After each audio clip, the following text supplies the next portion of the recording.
Hi, I'm here to talk about realistic obstacles in your romance. I think that there's nothing worse than a romance where the obstacles are too easily resolved. The best romances are the ones where the hero and the heroine have to grow and develop through the course of the novel. And at the end, the fact that they are willing to change because of the obstacles between them and their love for each other really make us fall in love with the hero and heroine ourselves and root for their relationship. So the first problem that I have is easily resolved conflicts. Some classic examples are misunderstandings that were caused years ago, but which by the end of the novel are really resolved in a snap by one conversation between the hero and heroine. I find problems with that because I feel like it makes the hero and heroine seem so stupid that I want to hit them over the head. um, or another problem that might be easily resolved would be jealousy. The heroine is jealous of the hero's relationship with someone else, and then it turns out that the other character is completely in love with someone else, and that sort of jealousy makes the heroine feel smaller than really she should feel. I want her to be more heroic, and if the obstacles are too small, that she does not feel like a heroic character. But another problem that you can have in creating obstacles for your romance is if the obstacles are actually too big or impossible to overcome.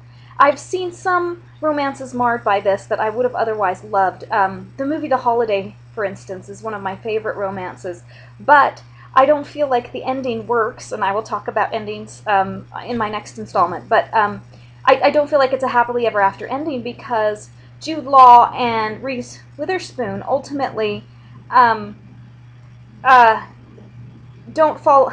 They have this problem that they live on different continents and have completely different jobs, but that is never resolved. They say they love each other, and then she's introduced to his family and his children, and they spend New Year's Eve together, but the problem still hasn't been resolved. So that, and I don't know that it can be. It's almost an impossible problem to resolve. So you, as the writer, have to figure out what the balance is between creating obstacles that are real and complex, but also creating obstacles that can be resolved because readers like to have the problems resolved. So when I was working on The Rose Throne, I was thinking about how to make realistic obstacles. And for me, the best way to do that is to look at the world that you've already created. There are plenty of obstacles in everyday life of everybody, so it's not that hard to find realistic obstacles. For the Rose Throne, Issa is, from the beginning, betrothed to a much younger prince from another kingdom, Prince Edic.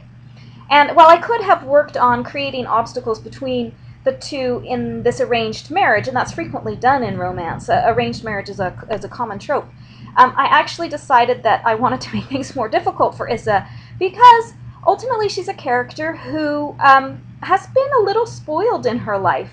And she's been a dutiful, obedient daughter, and I really wanted her to grow and develop past that role of the obedient daughter. And so I put her in a situation where she ends up falling in love with exactly the wrong person. Not only is he the wrong person for her because of this arranged marriage, which will fall apart and create disaster and civil, war between these two kingdoms, but he's also someone who challenges her and makes her think more deeply about problems about magic and a lot of assumptions that she's made in her life.